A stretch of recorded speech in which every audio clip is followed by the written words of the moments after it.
Welcome into an emergency edition of that SEC podcast. I'm your host, Michael Bratton. I go by SEC Mike on Twitter. And I'm joined as always by my cousin Shane, who goes by Big Orange Vaz on Twitter. Shane, what are you up to on this? Hey, little behind the scenes here. We're filming this Thursday, middle of the day. Never done a show quite like this. We've done emergency pods, but only after big old games. But man, we had to hop on the line for this one. You know what? Oh, buddy. And I know it's a little early, but I'm going to have to add a few calories.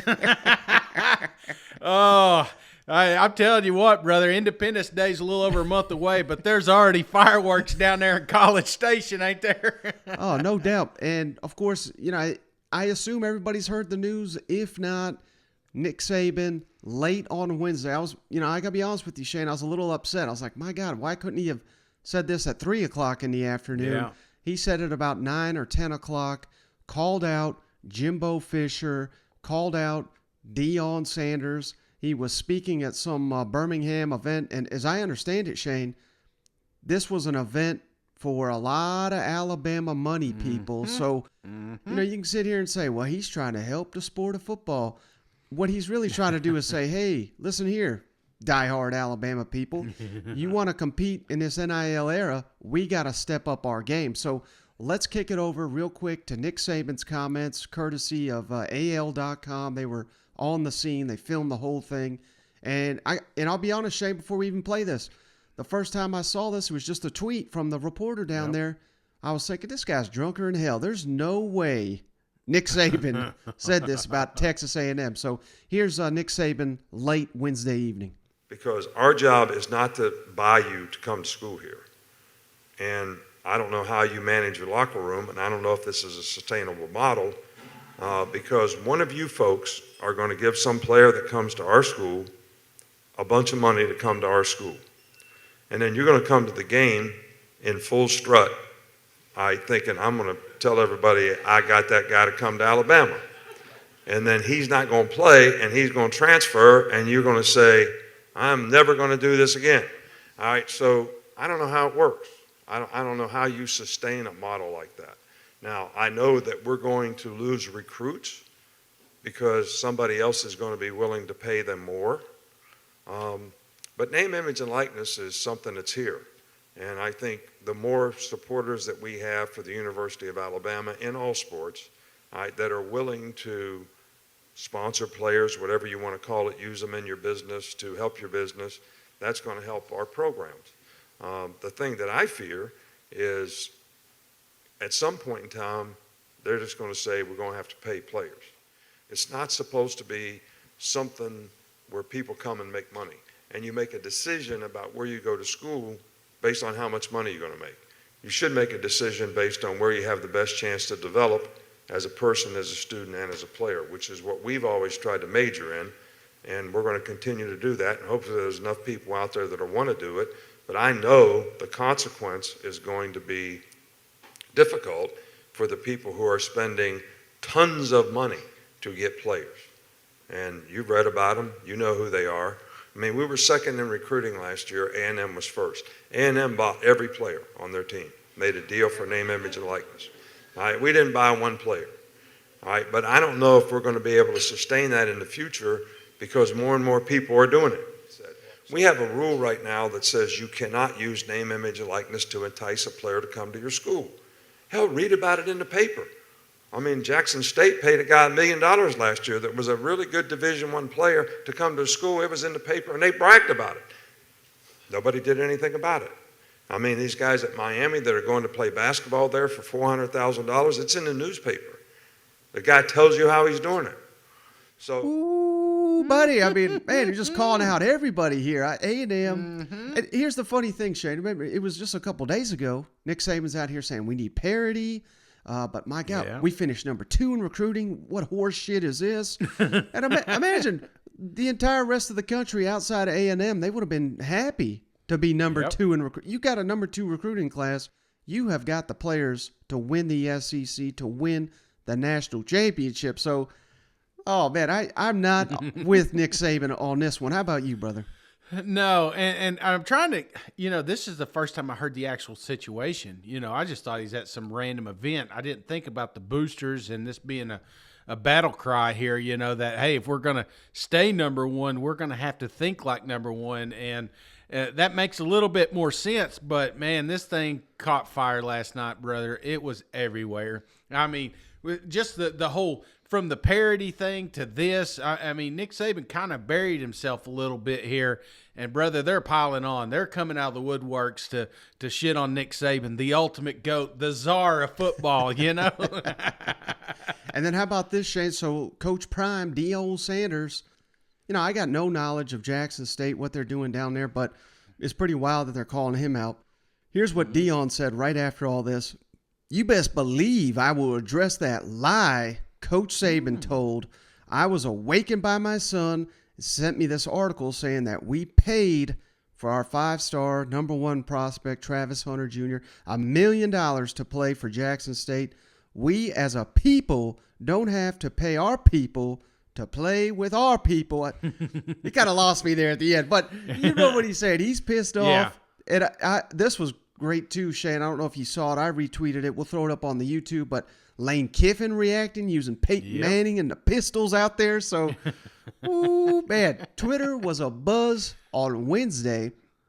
And then not long after that, Shane, Jimbo was not scheduled to meet with the media. This was just like we're doing, emergency podcast style. Yeah. Jimbo, emergency press conference. This is like and he comes out fired up, man. This is stone cold. The glass broke, It's like he wasn't even on the bill, Then all of a sudden, here he is coming out ready to fight. So, this one is amped up, Jimbo, and I love it. Yeah, he only spoke for about 10, 15 minutes, and there's about a dozen gems in here. So let's kick it over to the highlights. Like you said, Jimbo, before he was even asked a question, was firing off some wild accusations there against Nick Saban. He says, the relationship's done. I'm done with that guy. I'm not ever talking to him again. So let's kick it over to Jimbo. Coach, like to respond to some comments made last night in Alabama? Yes, I would. First of all, I'll say it's a shame that we have to do this. It's really despicable. It's despicable that somebody can say things about somebody and an organization. More importantly, 17-year-old kids. You're taking shots at 17-year-old kids and their families. And they broke state laws. They're all money. We bought every player on this group. We never bought anybody. No rules were broken. Nothing was done wrong. It was all in the way we do things, the ethics in which we do things. And these families, it's despicable that a reputable head coach could come out and say this when he doesn't get his way or things don't go his way. The narcissist in him doesn't allow those things to happen, and it's ridiculous. But when he's not on top, and the parity in college football he's been talking about, go talk to coaches who coach for him. You'll find out all the parity. Go dig into wherever he's been. You can find out anything. And it's a shame that you got to sit here and defend 17-year-old kids and families and Texas A&M because we do things right. We're always going to do things right, but we're always going to be here. We're doing a heck of a job. These coaches have done a great job. Our players have done a great job. The whole organization of recruiting people. It's despicable that we got to sit there at this level of ball and say these things to defend the people of this organization, the kids, 17-year-old kids, and their families. It's amazing. Some people think they're God. Go dig into how God did his deal. You may find out about a guy that a lot of things you don't want to know. We built him up to be the czar of football. Go dig into his past or anybody that's ever coached with him. You can find out anything you want to find out, what he does and how he does it. And it's despicable. And our fans, I apologize to you guys for people saying those things about Texas A&M. But promise you this, there are no violations. There are nothing wrong. It's the second time we've had to do this with grown men who don't get their way and want to pout, throw a fit, and act up. Just go ask all the people who work for him. You'll know exactly what he's about. I always said this. My dad always told me this. When people show you who they are, believe them. He's showing you who he is. Questions? Have you had any contact with Nick since? No. Oh, he's called. You just didn't take the call? Not going to. We're done. And he shows you who he is. And then I just wanted to. He's the greatest ever, huh? And then I just wanted When to. you got all the advantages, It's easy. And I just, You know, y'all have both spoken so highly of each other in the past in terms of what y'all have done in your previous relationship. So how disappointing was it to hear that from him, you know, in terms of, you know, a mentor type to you It's as well? disappointing. No, it wasn't. No, listen, you coach with people like Bobby Bowden and learn how to do things. You coach with other people and learn how not to do things. There's a reason people don't go, I ain't went back and worked for him with opportunities. And how important was it for you to have this press conference so that you could defend your players and I'm your not program? defending anybody. I'm just giving you the truth. Because I have nothing to hide. I have nothing to hide, and our program has nothing to hide.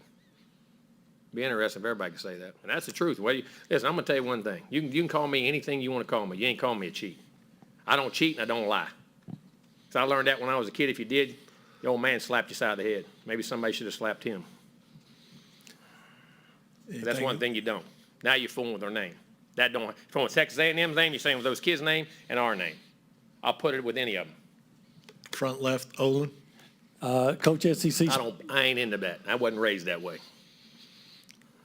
Yeah, Jimbo, SEC spring meetings are coming up, the media days in a couple of months, and then October 8th. What do you think? That's is it going to be awkward And awkward about what? when you have to face it or have to? I don't mind confrontation. Lived with it my whole life. Kind of like it myself. Oh, buddy, man. I mean, again, this is what we're talking about here. Thank you, Nick Saban, Jimbo Fisher, for giving us all this ammunition here in the middle of May when the SEC calendar is usually slow. We're about 2 weeks away, Shane, from the SEC spring meetings, and man, these guys are going to have bodyguards, don't you think? I'm telling you, brother, I love it. I absolutely love it. The fireworks. I went around and around on this thing, and I'm just trying to, you're getting a lot of feedback on this one, brother. Mm-hmm. This NIL is a touchy subject because, you got Nick Saban coming out a few days ago talking about the parity, talking about, hey, everything's fair. Who the hell do you think?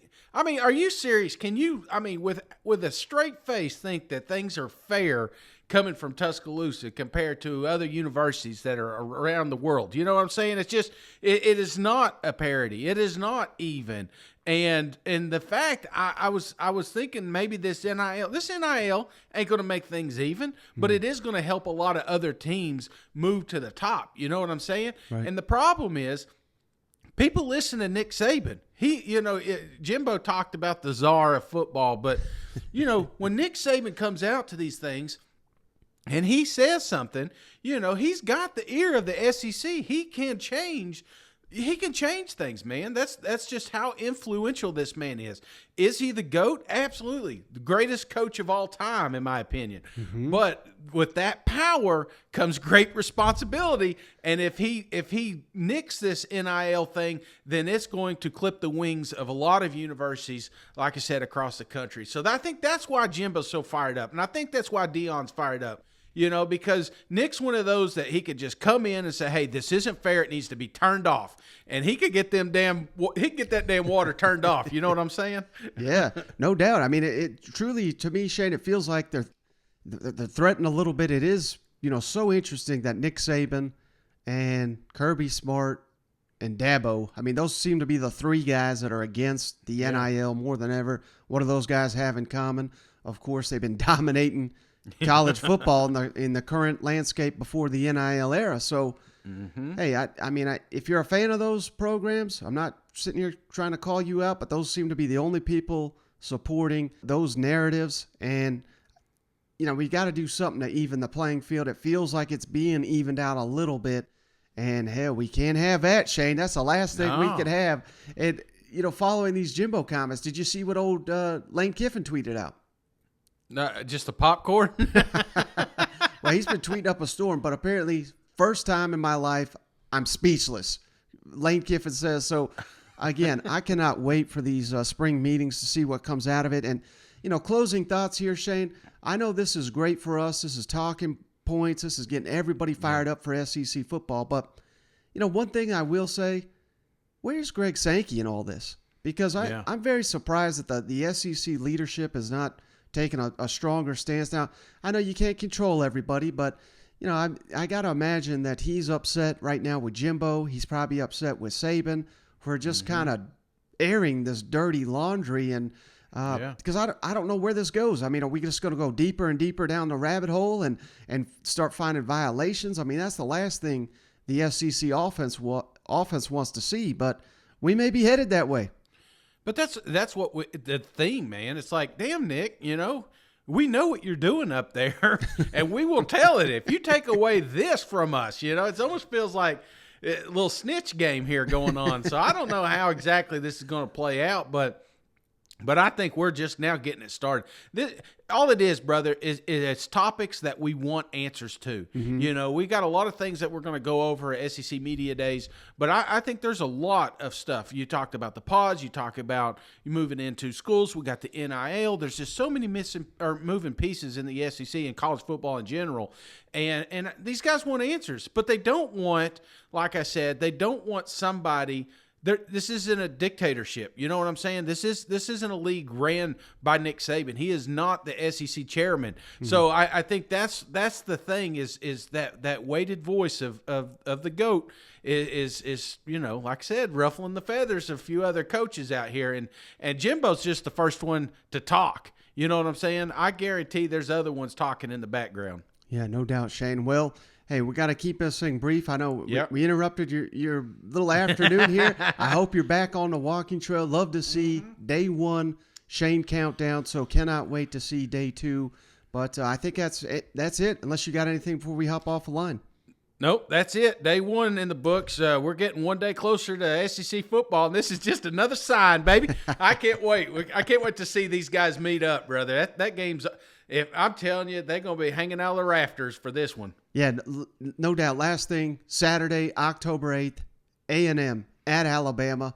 Sign me up for that one. College game day, CBS, whatever you want to throw us, make it bigger and bigger and bigger. That game is going to be electric. Oh, man. Oh, God.